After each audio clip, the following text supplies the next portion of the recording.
nosebleeds. Yeah, go for it. You ready? Yeah. But I'm not showing you. Wait. Yeah, let me make sure. Uh-huh. I know, it's okay. Okay, it's going. So go ahead. So you were going to tell me a story about your nosebleeds in college. I had a lot of nosebleeds when I was young, and I don't remember too much about. I can't remember ever having one playing tennis except the one that I mentioned. But I did at Notre Dame have a very fortunate nosebleed that I couldn't stop. And because of that, it was in the evening. I had to go over to the infirmary to try to get them to stop it. And there I met this nice German nurse whom I developed a relationship with through flus and things of that nature. And I just wanted to say that the nosebleeds weren't all bad experiences. As a matter of fact, years later, when we were thinking of giving the archives to Michigan, somehow her name came up, and the people there, the one that was head of the music department there, said they knew her and she knew me, and that we were almost engaged. Wow. And our response to that was, I wish I had known that. But anyway, that was my nosebleeds. Okay, there's a lot of Gordon stories that we need. Oh, yeah, there's something another. else but what was that? Do you remember? I'm sure it'll come to us. Gordon stories. So there was one, there was a match where, this is not a Gordon story, but a match where you started crying. Oh, yeah. When I was on the Northern Tour, it was for the second time. That was in Tacoma, where there was these very slow courts that we were playing on. And how old were you? I was 20 then. Uh-huh. And playing this guy, Lowe, I think was his name. He was a good basketball player and also a pretty good tennis player. And we had this long, long match. It was almost impossible to put a ball away. The courts were just, everything bounced real high. So there was it didn't take spin, so it was almost impossible to put a ball away, especially as neither of us had much strength. And I started playing so well that I started crying. I don't know. It was a very long, hard match, and I was very tired, but tears were running down my face. Then later, he started coming back, and it was like, 7-all or something in the third set. And I'd lost a bunch of match points, and I just lost another one. And I never showed any emotion when I played. Not that I didn't have it, as this will show. But I got I don't even know what I was doing. I missed a shot, and I turned around and threw my racket, and it went over the fence. There was a fence behind. There was a rise, and then a fence, and then an alley, and then another fence, and then a yard. And it went all the way over into somebody else's yard. So I walked all the way around, the person's yard, got my racket back, came back, and I sort of told myself, I have to win the next 2 points, otherwise I'll lose after this terrible show. And I came into net on my next two serves, and he missed shots that one. Whoa. But it was not fair. I should have defaulted to him. I'm not totally proud of that moment. But anyway. Okay, what is the Bix? The Bix is something that Gordon and I experienced, and it's probably related to acid reflux.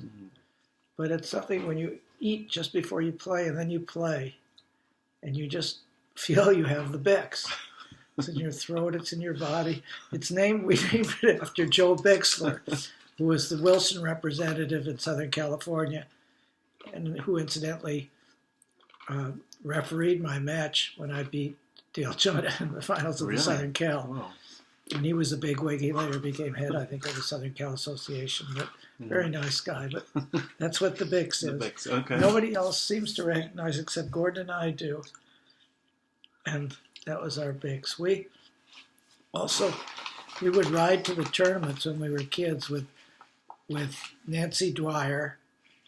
And I'll tell you something about her. She was a very nice girl. Came from a very wealthy family, and they had a yacht. And one time for the Coronado, one of the times I won it, I stayed on her boat down there. Well, I went down there on her boat, and actually I got sick on the way down there. But she had a boyfriend. She was a good friend of mine. She was 2 years older than I was at least. But so we were just very good friends. She lived on Carmelina near us. And she had a boyfriend that she wanted to invite on the boat. So of course they had to have a cover. So I went, and the fourth person who went was Darlene Hard. Darlene Hard was, I don't know if she ever won Wimbledon, but she was runner-up many times to Maria Bueno. She was, I think, my age or a year older. And a year older she was. And weighed a significant amount more. And there was no love between Darlene and me. I've kidded at later times that we were a pair on the boat. Rick? Yeah? Matt wants to play tic-tac-toe with me. So somebody has to watch it. I don't like him being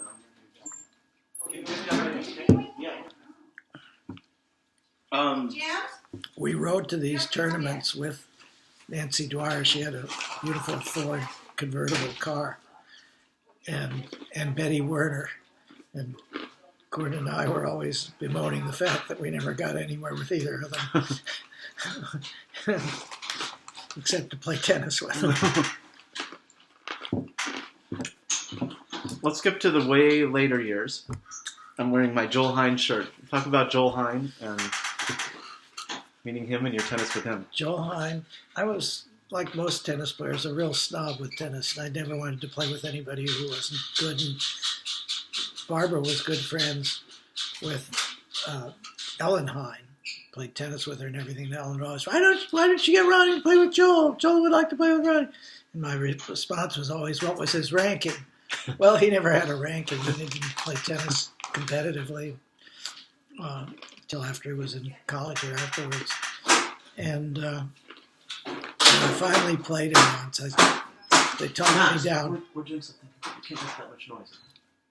They talked me down, and I played with him at La Cienega. And he had a funny game. It didn't look very good at all. So, not at the Rip? What? No, I wasn't in the Rip there. Oh. He wasn't in the Rip. And I was working in Beverly Hills as a commissioner. Then I could go during lunchtime and play with him. And I couldn't believe it. He beat me. I was playing terrible. I was overconfident and everything. So I played him again because he had no real shots. He had bad strokes and everything. So we played again, and he beat me again. And finally I figured out he was better than I thought, better than I was. And we became best friends and played tennis a lot for a long time, almost all the time we played. Mm-hmm. He was a very good athlete. Mm-hmm. And he had this backhand slice that came short. People always thought he was lucky. And if you make the shot 7 times or 8 times in a game, it's not just luck. There's something to it. He was the one who, very sadly, my good friend who died playing tennis with me, had a heart attack. Mm-hmm. Nobody knew that there was anything wrong with his heart, although he knew. And he just fell down when we were rallying and we were playing a point. I thought at first he was making a joke or something, and then I thought he was mad because he lost the point or something, but he was dead, and it was terrible. Okay, so much for Joel Hine. What about George Wagner? George Wagner, I played with a lot of times. We played pretty even until he learned how to hit his backhand. He used to just slice his backhand. And then once he got his backhand going, he beat me every time. Almost every time. What about your many stories about George Wagner, all the excuses and stuff? Oh, yeah, when you played George, I don't know if he's going to see this. When you played George, you can edit this out. He would, before you played, you had to listen to his telling you about 10 reasons why he wasn't going to play well, why he hurt this and this was bad and he hadn't slept. And I mean, every time we played, so finally when he came out one day, he said, I have this and this, and I said, George, just write them all down and I'll look at them when we change sides. Now, didn't you one time play with the Williams sisters or something? I did. I played in an exhibition which was set up by Ed Edelman, and Ed played in Olmeda. Olmeda was the one, a long time ago, we were asking who was it that I played with in the LA Metro, and it was Olmeda. I won a set from him in his first tournament in the juniors, in the finals. That was the finals. Anyway, Olmedo and I and Edelman and Tommy Freiberg, I think, was the fourth. And then we switched off. We played an exhibition at Plummer Park in West Hollywood, and there were school kids there. And at times there were these two little black girls, well, one of which who played, and the other one just smiled, and we let her hit a few shots. But the two who played were of course, the Williams sisters.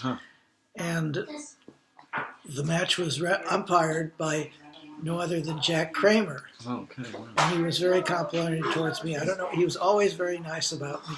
I think he may have come when I won the Southern Cal that time. Somehow he was at the matches, but he was always very nice to me because I was nobody. He was the best player in the world, and I was playing doubles, and I made two really good backhand return of serves in a row. And he said to the stage, he said, "That was really a good shot, but don't any of you ever try to hit the ball like that with two hands. There's no future to that shot."